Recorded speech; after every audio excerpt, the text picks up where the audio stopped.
Hi hello नमस्कार, मी पूनम माझ्या विठ्ठल माझा सोबती या यूट्यूब चॅनलमध्ये आपलं खूप खूप स्वागत करत आहे। जर तुम्ही माझ्या यूट्यूब चॅनलवर नवीन असाल तर कृपया लाईक शेअर अँड सबस्क्राईब करायला विसरू नका। आज मी रात्रीच्या जेवणासाठी बनवले होते राजगिऱ्याची भाजी, चपाती आणि मिरची। पहिल्यांदा मी राजगिऱ्याची भाजी व्यवस्थित निवडून घेतली, त्यानंतर ती व्यवस्थित कट करून घेतली आणि कट केल्यानंतर राजगिऱ्याची भाजी व्यवस्थित धुवून घेतली, जेणेकरून त्यामध्ये जर माती वगैरे असेल तर ते पूर्णपणे स्वच्छ होऊन जाते। पावसामुळे आता भाजीवरती थोडीफार माती वगैरे असू शकते, तर त्यासाठी भाजी व्यवस्थित धुवून घेतली पाहिजे। मी इकडे भाजी धुवून घेऊन व्यवस्थित नितळायला ठेवली। त्यानंतर इकडे शेगडी ऑन करून त्यावरती कढई ठेवून भाजीनुसार तेल टाकून घेतले। कढईमध्ये तेल टाकून घेतले। तुम्ही भाजीच्या क्वांटिटीनुसार तेल टाकू शकता। मी इकडे अर्धी पळी तेल घातले आहे। त्यानंतर आपण भाजीला घालणार आहोत जिरी, मोहरी आणि लसणाची फोडणी देणार आहोत। जर तुम्हाला जिरी मोहरी टाकायची नसेल तर ते तुम्ही स्किप करू शकता, फक्त लसणाची फोडणी पण देऊ शकता। जिरी मोहरी चांगली तडतडल्यानंतर त्यामध्ये लसण घालायचं आहे आणि लसण घातल्यानंतर बारीक गॅसवरती लसण छान असा खरपूस भाजू द्यायचा आहे, ज्यामुळे भाजीची टेस्ट खूप छान लागणार आहे। इकडे आपण बघू शकता लसण खरपूस असा भाजत आलेला आहे। मंद आचेवरती व्यवस्थित लसण भाजून घेतला आहे। त्यानंतर मी इथे आता भाजी टाकत आहे। मी गावावरून येताना ही मस्त अशी राजगिऱ्याची भाजी शेतातून घेऊन आली आहे। जर तुम्ही गावी असाल तर ही भाजी नक्की ट्राय करा। ही भाजी खायला खूप छान लागते आणि बनवायलाही त्याहून सोपी आहे। ही भाजी जर तुम्ही भाकरीसोबत खाल्ली तर ती अजूनही टेस्टी लागणार आहे। तर तुम्ही ही भाजी एकदा ट्राय करा। जर कधी तुम्ही खाल्ली नसेल तर ही भाजी नक्की ट्राय करा। मार्केटमध्ये पण तुम्हाला कदाचित भेटून जाईल आणि जे शेतात राहतात त्यांच्यासाठी तर शेतात मिळून जाईल। त्यानंतर मी भाजी व्यवस्थित मिक्स करून घेतली आहे, जेणेकरून लसणाची फोडणी आणि जिरी मोहरीची फोडणी त्याला व्यवस्थित लागून जाईल। तर इथं आपण बघू शकता, जेव्हा भाजी टाकली होती तेव्हा भाजीची क्वांटिटी जास्त दिसत होती, कारण की भाजी शिजत आल्यानंतर भाजीची क्वांटिटी कमी होते। व्यवस्थित इथं आपण बघू शकता भाजी कमी झाली आहे। त्यानंतर भाजी व्यवस्थित शिजण्यासाठी वरून चवीनुसार मीठ टाकायचे आहे। त्याच्यामध्ये भाजीच्या क्वांटिटीनुसार तुम्ही मीठ टाकू शकता। इथे मी सेंधव मिठाचा वापर केला आहे। तुम्ही टाटा नमक कुठले नमक टाकत आहे त्यानुसार तुम्ही टाकू शकता।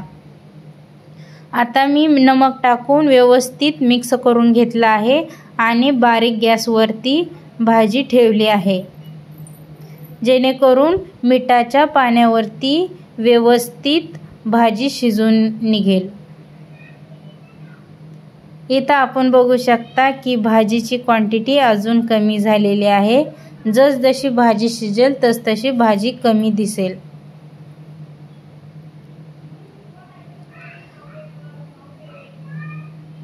व्यवस्थित भाजी मिक्स करून मी आता कमी गॅस करून भाजी शिजायला ठेवली आहे।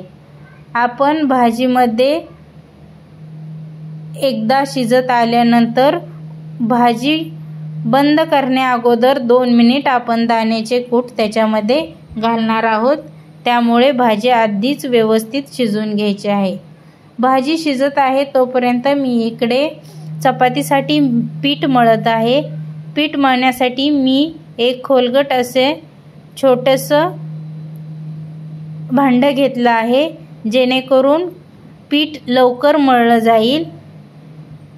तर मी 1 ग्लास पाणी टाकले आहे अगोदर आणि त्यामध्ये मीठ टाकलं आहे चवीनुसार आणि त्यामध्ये आता पीठ घालत आहे. मी 7 ते 8 चपातीच्या मापाने तिथे पाणी आणि पीठ टाकत आहे.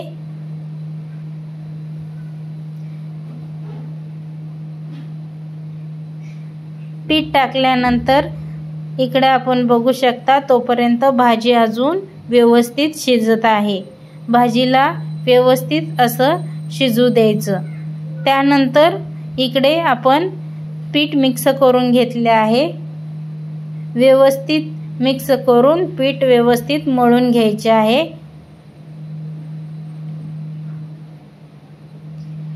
मी पाणी आणि पीठ व्यवस्थित मापाने टाकले आहे. तुम्हीही त्यानुसार टाकायचे आहे.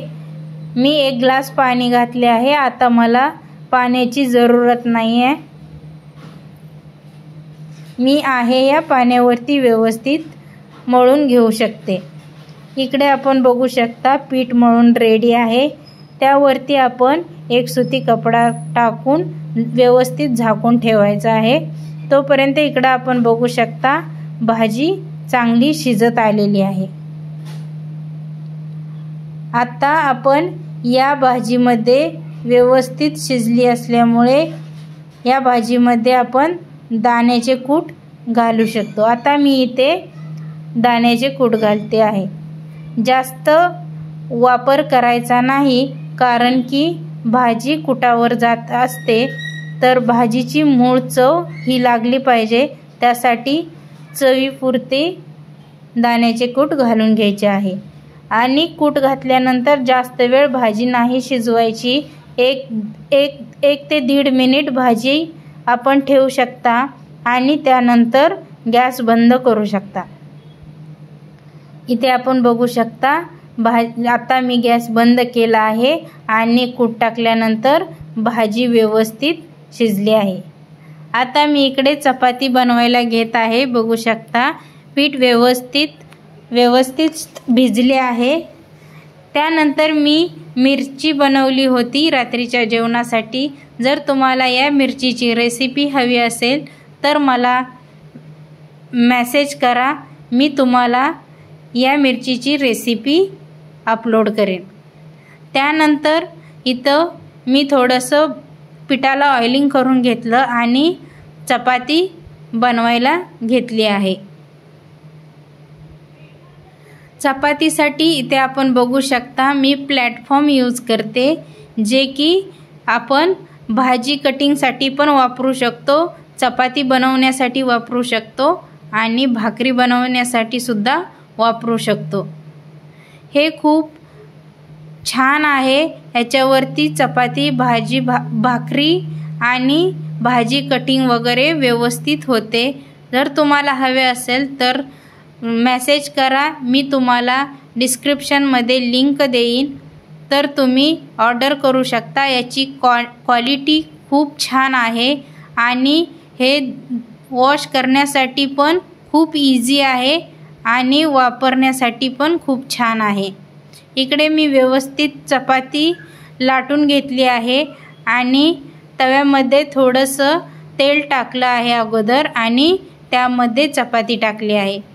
चपातीसाठी आणि भाकरीसाठी मी लोखंडी तवा यूज करते. इकडे आपण बघू शकता चपाती व्यवस्थित अशी फुगली आहे आणि व्यवस्थित अशी भाजून घ्यायची आहे कमी गॅसवरती. आता चपाती भाजत आल्यामुळे मी गॅस थोडासा कमी केला आहे आणि इकडे आपण बघू शकता आपली चपाती रेडी आहे.